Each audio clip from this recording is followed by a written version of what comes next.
वो हट कर लिए तो एक जंगली चावल होता है, उसको पीस करके उन्होंने पानी में पिलाया कि लो।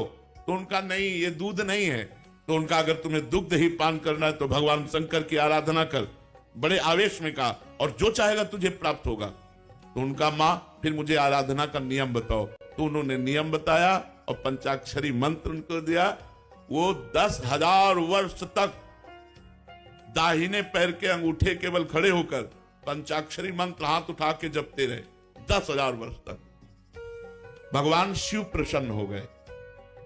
बहुत वैसे तो आशुतोष है और डरदानी बड़े शीघ्र प्रसन्न होने वाले। अब उन्होंने परीक्षा ली, इष्ट परीक्षा भी लेता है। उन्होंने परीक्षा ली, वो देवराज इंद्र बन गए और नंदिकेश्वर एरावत हाथी बन गए और जितने शिव पार्षद थे वो सब देवता बन गए और अंबा जी, भगवती पार्वती जी इंद्राणी बन गए। और उनका वरम ब्रूह, नेत्र खोलो और वरदान मांगो। उन्होंने नेत्र खोला, देखा ये तो देवराज इंद्र का समाज, उनका जो तुम्हारी इच्छा वो मांग लो। तो उन्होंने प्रणाम किया और कहा, देवराज इंद्र और समस्त देव समाज, आपके चरणों में प्रणाम है, पर आप जाइए, मुझे आपसे नहीं चाहिए, मुझे भगवान शिव से चाहिए।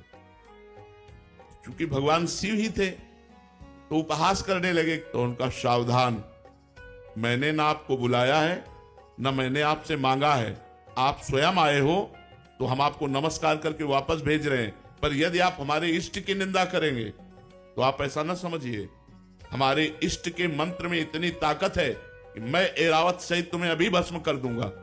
अब चूंकि भगवान शिव थे तो डरने वाले तो थे नहीं, फिर उपहास करने लगे शिव का। तो एक अघोर मंत्र है भगवान शिव का। हम लोग जब संन्यास मार्ग में थे तो उस मंत्र का परिचय हमें प्राप्त है। अगर ये सिद्ध हो जाए तो जो चाहे वो सो कर सकता है। तो उन्होंने तुरंत हाथ में जल लिया, जो ही अघोर मंत्र का संधान किया तो नंदिकेश्वर प्रकट हो गए, उस जल को रोक लिया और कहा, इष्ट मंत्र से इष्ट पर प्रहार करते हो। तब देखा तो भगवान शंकर, पार्वती और समस्त पार्षदगण, तो उनका त्राहिमाम शरणागत वत्सल भगवान शिव रक्षा करो। हमने तो देवराज इंद्र समझकर प्रहार किया। बोले, नहीं वत्स, मैं तुम्हारी परीक्षा लेने आया था कि देखें तुम एकनिष्ठ हो या केवल अपनी चाह पूर्ति करने वाले, जैसे आपने प्रश्न किया। अब बोलो क्या चाहते हो।